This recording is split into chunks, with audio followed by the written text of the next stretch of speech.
Hey, everybody. Thank you for joining me today. I appreciate it. I look forward to these times, even though we don't get to be face to face. But I think it's valuable and helpful. I hope it is for you too. It's been encouraging for me. So, anyways, in reading through the Circle Maker, one of the things that he touches on in numerous places is praying with a long-term time frame. And that's something I've been thinking about a lot for a few years, actually. There's a passage at the end of Hebrews where it talks about some saints who they were praying, struggling, suffering in some cases, believing God, looking forward to things that God had promised. But it mentions that they didn't receive them, they didn't inherit them because that promise was going to include people that hadn't been born yet when they were there, including people who had received the Messiah. So there's this principle of kind of a long-term effect.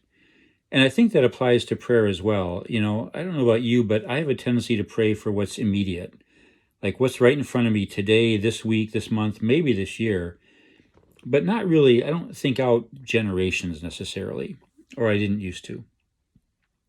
But I think there's something powerful about that. In the area of finances, there have been tons of research done on what makes people successful or how people make better financial decisions.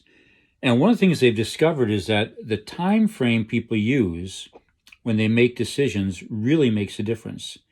So some people make decisions about their finances based on what do they need this week or this month, pretty short term.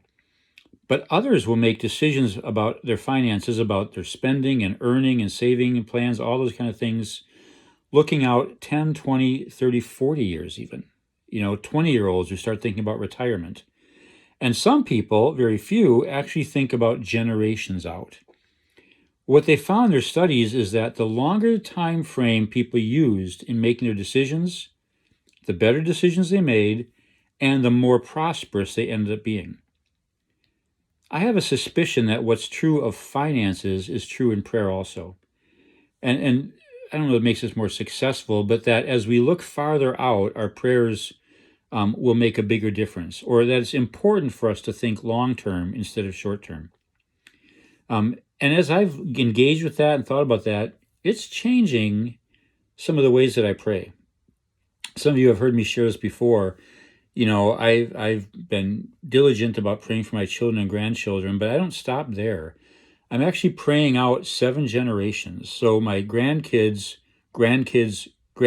kids. And I am praying that they will all be saved, that they will follow Jesus, that they will love him, that they will be people of character and integrity, people of courage. There'll be leaders who can make an impact on their world, who can stand and be faithful to the Lord in any circumstances. I'm praying that out for generations.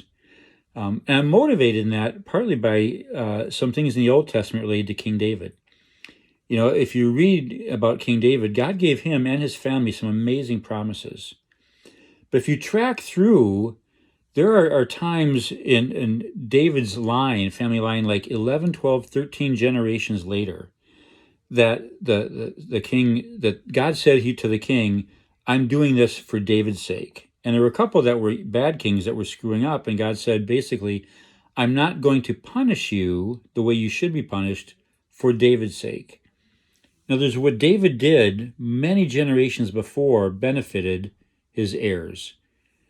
I suspect that there's things that happen in our lives that are because of what people that we don't even know that lived long ago did or prayed for, that we have been the beneficiaries of that we've been the beneficiaries of.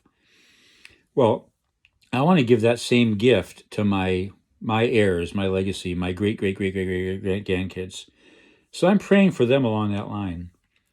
And I want to encourage you, whether it's great-great-grandkids or something else, to start thinking long-term about, or start praying with a long-term vision in mind. And just see what happens. See how that affects how you pray and what you pray about. Because I think it makes a difference. So I won't know until I'm in eternity looking what difference is made, and my great-great-great-grandkids may never know. But from scripture, from experience, from logic, I think it's going to make a difference. So I want to encourage you to join me in that.